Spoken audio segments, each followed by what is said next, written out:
welcome back to our YouTube channel. Today we are going to discuss about the topic forms of the market.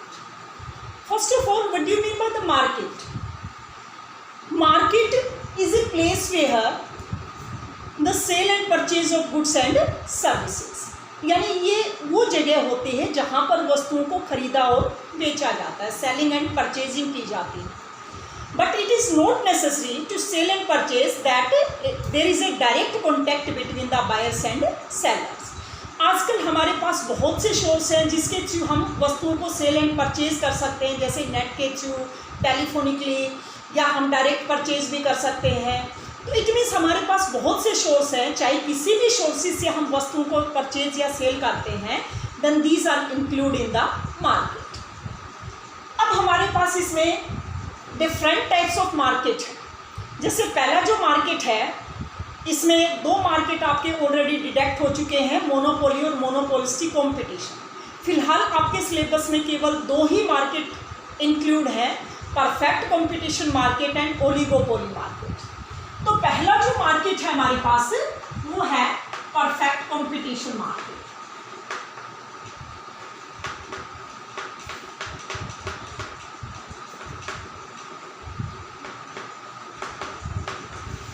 First of all, हम किसी भी market को किसके base पर identify करते हैं कि वो कौन सा मार्केट है. परफेक्ट कंपटीशन है, मोनोपोली है, मोनोपोलिस्टिक कंपटीशन है, ओलिगोपोली है, डिओपोली भी होता है, जो आपके सिलेबस में नहीं.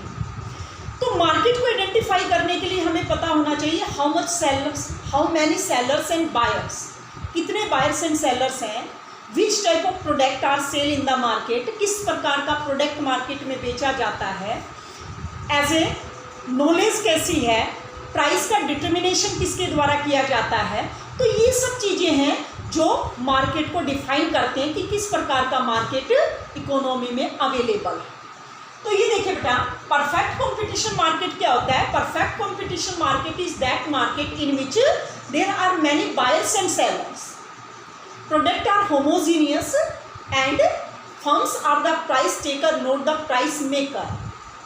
यानी इसमें जो फर्म्स हैं वो कीमत को स्वीकार करने वाले होते हैं, कीमत का डिटर्मिनेशन नहीं किया जाता. इसमें इंडस्ट्री के द्वारा प्राइस का डिटर्मिनेशन किया जाता है. कहाँ पर? यानी जहाँ पर डिमांड एंड सप्लाई आपस में इक्वल होते हैं, यानी मार्केट फोर्सेस के द्वारा इसमें प्राइस का डिटर्मिनेशन किया जाता है. तो इसके हम फीचर्स पढ़ेंगे. Features of the perfect competition market, सबसे पहली है इसमें as a large number of buyers and sellers. Large numbers of sellers and buyers. यानी in this market there are large number of buyers and sellers. लेकिन ध्यान रखना, इसमें बहुत बड़ी संख्या में सेलर्स होते हैं और बायर्स भी होते हैं. लेकिन जो सेलर्स होते हैं they produce only the small quantity of the market. यानी टोटल मार्केट क्वांटिटी का एक छोटा सा प्रोपोर्शन, छोटा सा जो अनुपात है वो उनके द्वारा प्रोड्यूस किया जाता है. जैसे यानी बहुत छोटे स्केल पर वो प्रोडक्शन करते हैं, लार्ज स्केल पर उनके द्वारा प्रोडक्शन नहीं किया जाता है. इसलिए इसमें हम डिफाइन कर सकते हैं कि there are large number of buyers and sellers, but and sellers and buyers both cannot affect the market price of the commodities by increasing or decreasing their demand या supply. यानी इसमें बायर्स और sellers दोनों ही price को affect नहीं कर सकते. जैसे मान लो मार्केट में अगर डिमांड बढ़ जाती है, नेचुरल प्राइस बढ़ेगी, या सप्लाई बढ़ जाती है तो प्राइस डाउन आ जाती है. लेकिन इसमें कोई इफेक्ट नहीं पड़ेगा. क्यों नहीं पड़ेगा? बिकॉज जैसे सेलर्स के अकॉर्डिंग, यानी the sellers produce only the small proportion of quantity of the total market. So if any individual sellers increase their supply or decrease their supply, then it cannot affect the total market price, क्योंकि ये छोटी सी quantity का production करता है तो total market quantity पर उसका effect नहीं पड़ेगा. इसी प्रकार से इसमें लाखों बायर्स होते हैं. If any individual buyers increase or decrease their demand, then it cannot affect the price of the commodity. So in this market the price is always parallel to y-axis. इसलिए इसमें जो डिमांड कर्व होता है या price level होता है वो हमेशा कांस्टेंट होता है, पैरेलल टू एक्स एक्सिस होता है. यानी गिवन प्राइस पर the firms decided how much production they can sell, यानी इस पर वो केवल डिसाइड कर सकते हैं कि कितने प्रोडक्शन को वो सेल कर सकते हैं। इसके बाद नेक्स्ट इसमें है होमोजीनियस प्रोडक्ट। ये इसकी जो मेन फीचर्स हैं वो बता रहे हैं आपको। सेकंड है होमोजीनियस प्रोडक्ट,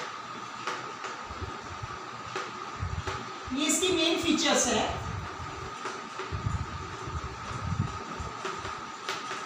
यानी all the firms in the market sell homogeneous product, यानी which are perfect substitutes of each other, यानी ये परफेक्ट सब्सटीट्यूट्स होते हैं, यानी they are identical to each other, there is a no difference between the product which are sell by the different sellers, यानी 100% identical होते हैं। जैसे कोई भी प्रोडक्ट ले सकते हैं, उसमें shape, colours, size, trademarks, technology, यानी किसी भी चीज़ का कोई भी डिफरेंस नहीं पाया जाता।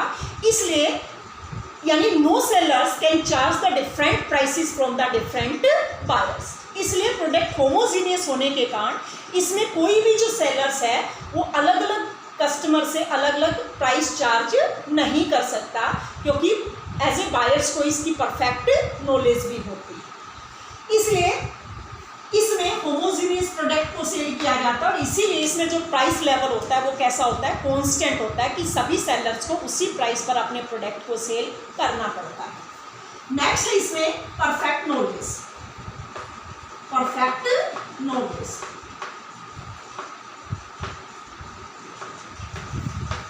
यानी इसमें the buyers as well as sellers has the perfect knowledge about the price of the commodities.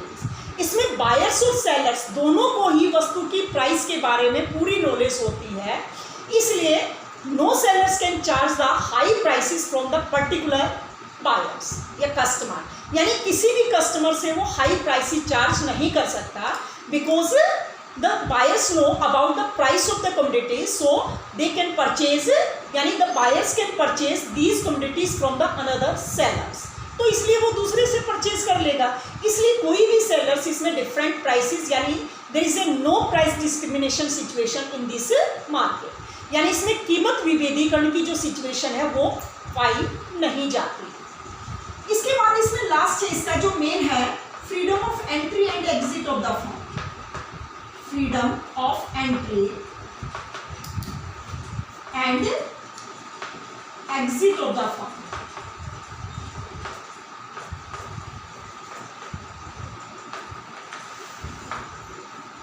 यानी इसमें देखो शॉर्ट रन और लॉन्ग रन के अकॉर्डिंग होता है, यानी in the short run no firms can leave और no firms can enter in the industry, यानी कोई भी फर्म्स इंडस्ट्री में एंटर नहीं कर सकती और कोई भी फर्म्स उसको छोड़कर नहीं जा सकती, क्योंकि इसमें इतना लंबा टाइम पीरियड नहीं होता।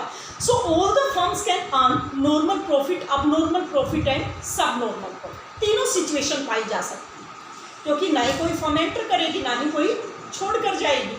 But in the long run all the firms earn only the normal profit, लेकिन लॉन्ग रन में सभी फर्मों को केवल नॉर्मल प्रॉफिट होता है। क्यों होता है? क्योंकि कुछ समय के लिए अगर ये सिचुएशन अराइज भी होती है तो स्वयं इस प्रकार के चेंजेस आते हैं कि ये फिर से नॉर्मल प्रॉफिट में कन्वर्ट हो जाता है। कैसे? जैसे सपोज करें if the few firms earn abnormal profit for the some times, अगर मान लो कुछ समय के लिए सभी कुछ फर्मों को अबनॉर्मल प्रॉफिट प्राप्त हो रहा है तो उससे इंस्पायर होकर the few firms enter in the industry, तो कुछ नई फर्में इंडस्ट्री में एंटर कर जाएंगी, तो इससे क्या होगा? फर्मों की संख्या बढ़ेगी। Then this process also increase the supply of the commodities and when supply increases then price would be reduced, तो प्राइस कम हो जाएगी। So the abnormal profit converted into normal profit, यानी जिसके कारण अबनॉर्मल प्रॉफिट किस में कन्वर्ट हो जाएगा? नॉर्मल प्रॉफिट में कन्वर्ट हो जाएगा। सेम दूसरी सिचुएशन एक्सप्लेन कर सकते हैं, if the few firms earn सब नॉर्मल प्रॉफिट, अगर कुछ फर्मों को लॉस हो रहा है तो क्या होगा? The few firms leave the industry, तो कुछ फर्में इंडस्ट्री को छोड़कर चली जाएंगी। इससे क्या होगा? फर्मों की संख्या बहुत कम होगी। Then supply also decreases and when supply decreases price would be increase, तो प्राइस इंक्रीज हो जाएगी। Then subnormal profit converted into normal profit, जिसके कारण जो सब नॉर्मल प्रॉफिट है वो नॉर्मल प्रॉफिट में कन्वर्ट हो जाएगा। इसीलिए कहा जाता है because of the freedom of entry and exit of the firms in the long run all the firms earn only the normal profit. इसलिए सभी फर्मों को केवल नॉर्मल प्रॉफिट ही अर्न होता है और इस मार्केट में कोई भी ट्रांसपोर्टेशन कॉस्ट ऐड नहीं होती, क्योंकि प्राइस इसमें कांस्टेंट होता है जो इंडस्ट्री के द्वारा, मार्केट फोर्सेस के द्वारा डिटरमाइन किया जाता है। सो ये था परफेक्ट कंपटीशन मार्केट, यानी रियल लाइफ में बहुत रेयर केसेस में ऐसा एक जगह पर मार्केट पाया जाता है। तो इसके ये मेन फीचर्स हैं, तो ये आप इसको रिवाइज कर सकते हैं। जो मेन फीचर्स है, यानी इसमें होमोजीनियस प्रोडक्ट इसकी मेन है कि इसके कारण ही इसमें जो डिमांड कर्व होता है वो परफेक्टली इलास्टिक होता है। परफेक्टली इलास्टिक यानी पैरेलल टू एक्स एक्सिस, क्योंकि इसमें प्राइस कांस्टेंट होती है। So that's all for today. For the further classes, please connect our YouTube channel. Thanks and have a nice day.